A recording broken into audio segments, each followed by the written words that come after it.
Baby को नहलाकर दिया था मैंने, पहले उसको सुला। फिर आए मुझे बहुत सारे काम याद। पतिदेव शाम को लाए थे बहुत सारी गाजरें, क्योंकि आज बनाना था मुझे गाजर का हलवा। पतिदेव का ऑर्डर था कि आज गाजर का हलवा बनना चाहिए। फिर क्या था, मैं हो गई शुरू।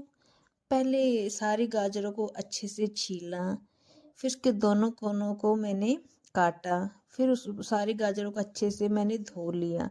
पहले के टाइम में जब हम गाजर का हलवा बनाते थे तो उसको कस के बनाते थे, परंतु आज मैंने अलग ही तरीके से हलवा बनाने की कोशिश की है। आई होप आप लोगों को पसंद आएगी। मैंने सारी गाजरों को एक एक करके सब्जी की तरह काट लिया था।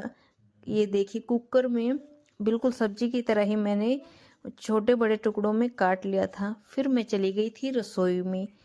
रसोई में तकरीबन मैंने 1 गिलास उसमें डाला दूध।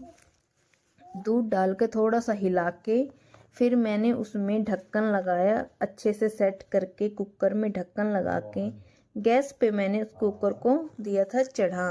फिर मुझे कमरे से आवाज़ आ रही थी मेरे बेटे की। मैं गई कमरे में तो वो उठ चुका था और मेरा बहुत सारा काम पड़ा हुआ था। एक साइड में पड़े हुए थे प्रेस करने के लिए कपड़े। फिर क्या था, मैं भी उसके साथ ही सो गई। थोड़ी देर किया मैंने भी रेस्ट करने के बाद फिर मैं गई वापस से रसोई में कुकर को देखने। फिर उसको देखा तो सारी गाजरें हो चुकी थी सॉफ्ट। फिर मैंने इसकी हेल्प से सारे गाजरों को किया मेल्ट, एकदम अच्छे से पीस लिया था। और पता ही नहीं लग रहा था कि गाजर को कसा गया है या ऐसे ही काटा गया है। बिल्कुल अच्छे से सारी गाजरें हो चुकी थी मेल्ट। फिर उसमें मैंने डाले थोड़े से ड्राई फ्रूट। ड्राई फ्रूट डालने के बाद मैंने उसमें डाली थोड़ी चीनी।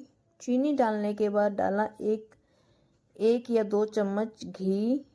घी डालने के बाद फिर मैंने डाला उसके अंदर मावा। मावा भी अच्छे से डाल के फिर तेज आंच पे ही मैंने उसको चलाया।